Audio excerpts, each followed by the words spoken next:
Today is a double training day. Really low effort, slow runs are really important for people who are speed training, but running and biking. The clown has made the air cooler, but I'm not.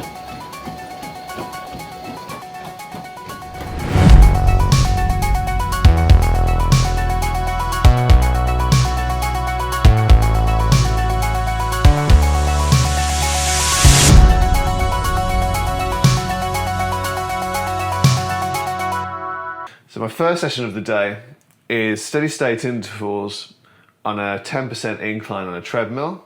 So I'm nursing a bit of an injury, a suspected sports hernia, which is basically just a tear in like my lower ab. So to take a bit of load off, but keep the intensity high, we're going incline on a treadmill, which is a lot less impact on the body.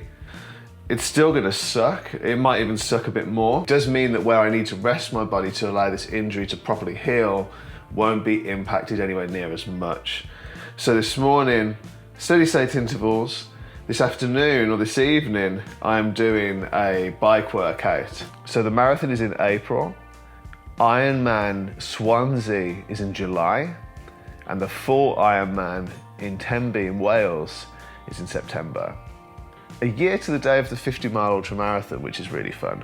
So it's almost becoming like a little endurance event birthday for me. The steady state intervals today is mostly based around RPE, and for those of you who don't know the term, it's rate of perceived effort, which really leaves it open for interpretation. But I think it's good because you're not focusing too much on specific paces.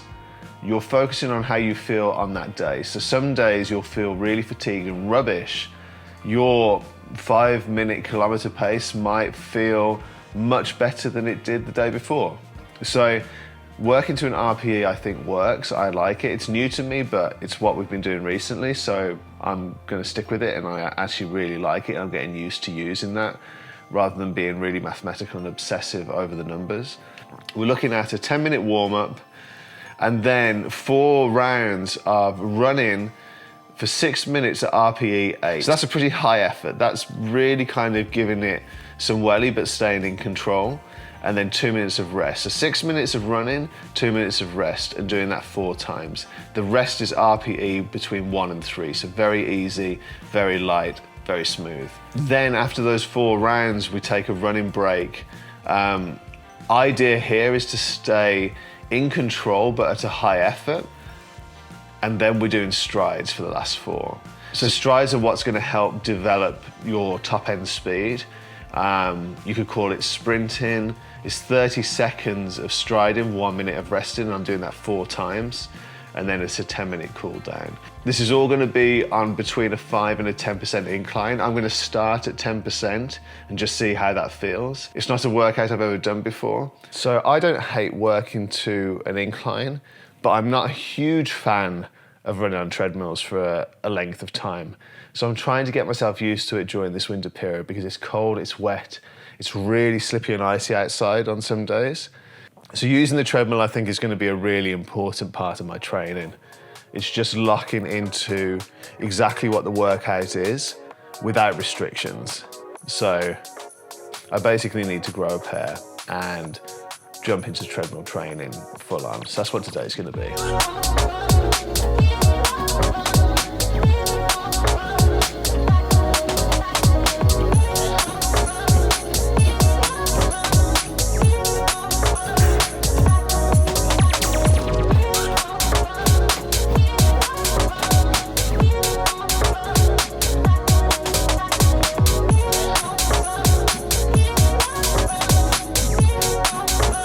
It did do exactly what it was meant to, which was it kept a load off my legs and my injuries. Like, I didn't really feel my lower ab injury at all. That is such a huge win that I can go out and put in a really high effort on a running workout without stressing the injury, because it doesn't feel like I've done any more damage to that injury. Whereas when I was doing fast track workouts or just running on flat ground in general, it always felt like I'd done a really hard effort and it had put pressure on that injury. It absolutely felt like it had affected, whereas today it doesn't feel like it's been affected at all. So that is such a relief, because now I can just kind of crack on and feel like I'm running again properly.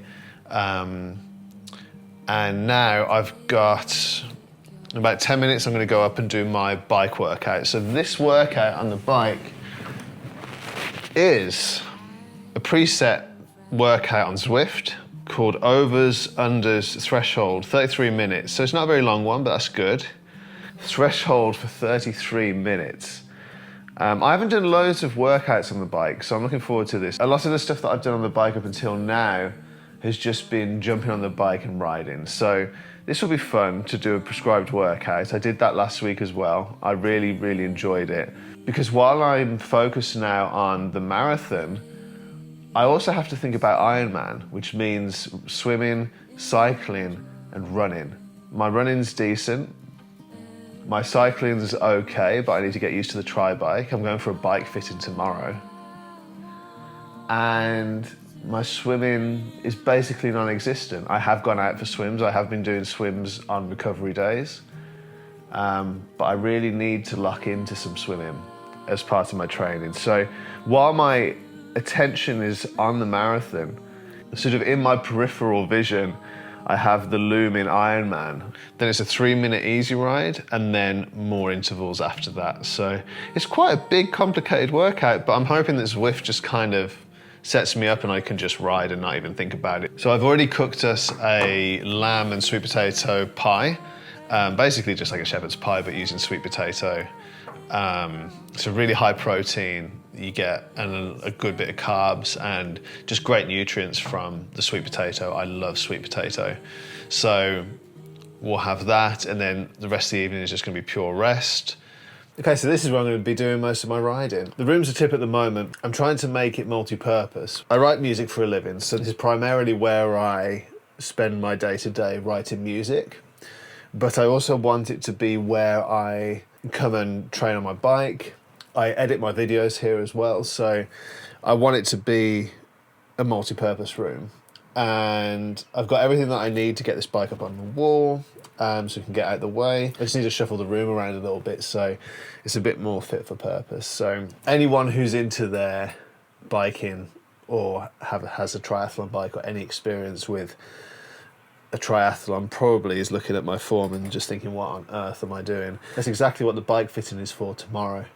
So very excited about that, and I'm sure they'll make me feel a lot more comfortable than I am right now. But for now, I need to get through this workout. So I do love these workouts because I can just stick something on YouTube, and at the moment I'm going through all of Russ Cook's Run Through Africa.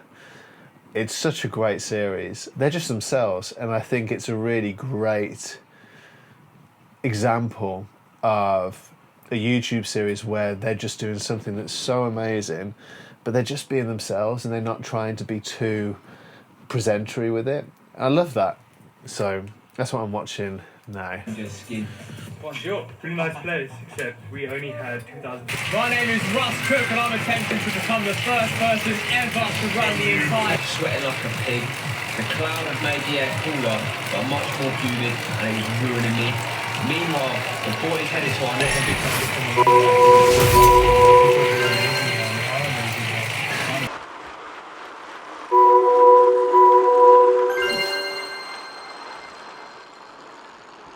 Oh my God, that was an absolute beast of a workout. Maybe if I hadn't done the running intervals beforehand, that might have been a bit easier, but I really enjoyed that. I'll put the stats up of that and the layout of the workout as well, in case you're into Zwift or cycling. And tomorrow I'm going to be waking up early and doing a recovery run. I think that's what's scheduled. I'm showered, dinner's in the oven and kind of ready for whenever Kate gets home. That's just steamed up my thing, but we have got shepherd's pie with sweet potato. So this morning's going to be a really easy recovery run where I'm just keeping my body moving. I It's quite a heavy load yesterday. I'm trying my best to kind of keep to the plan that we've come up with. I have a tendency to overtrain a little bit. So I'm just trying to trust the plan and follow the plan and not get overexcited if on a single day I feel particularly good, because I know in the past I would have just gone and done another gym session this afternoon. I'm just going to trust the people that I've put my trust into and do the sessions that I've been programmed. And when it tells me to do a recovery run and keep my heart rate down, I'm going to listen to it. And on a day where I have to do a couple of really hard workouts, that's when I go full send mode with it. And I listen to when I'm being told to rest and listen to when I'm being told to turn it up a bit. So today is definitely a recovery run day. So it's a lovely morning. I'm going to just spend an hour running on the South Downs, and it's always quite a nice challenge to run up hills but keep your heart rate down. So my instructions are that if it feels too easy, I'm in the right place. So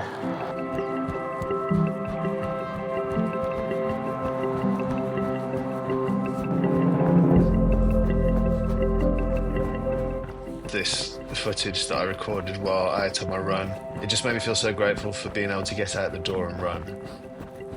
I think sometimes we take that for granted when we're looking at goals and we want to achieve these things. Sometimes these recovery runs allow us to really just enjoy the moment, to just almost meditate in the moment and take it all in.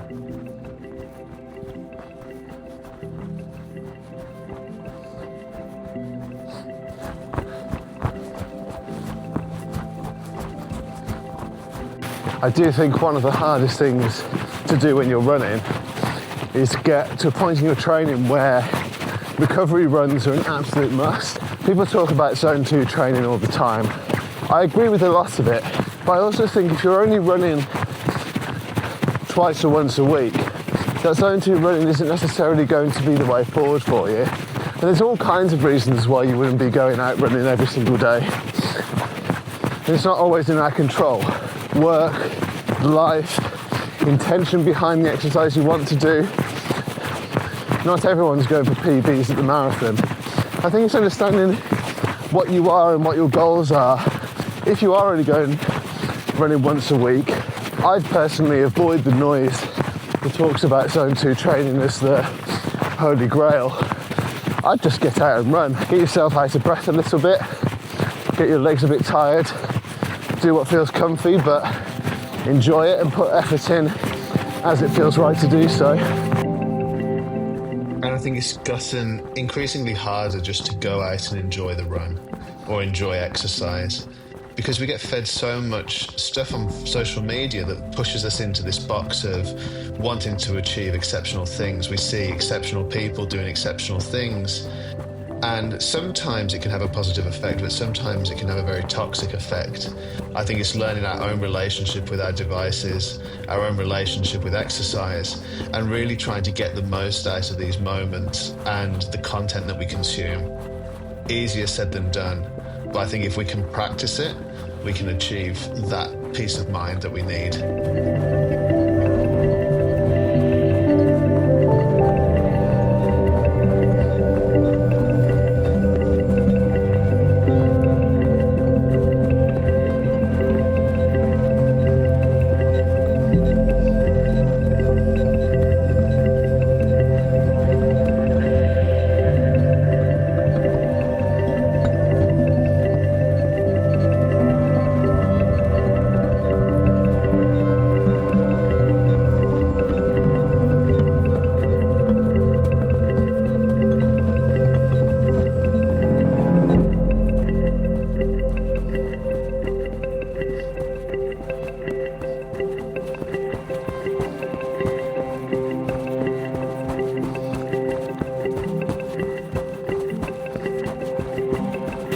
This has been a beautiful run, right above the clouds. The mist is stunning. It's not even that early, it's probably about 10 o'clock now. But the mist just kind of is settled over the bottom of the down, so it's like running on top of the clouds. Absolutely gutted. I don't even know how I've done that. Just got caught on a fence, absolutely gutted. What a numpty. I literally just snagged it on the fence about 10 seconds ago.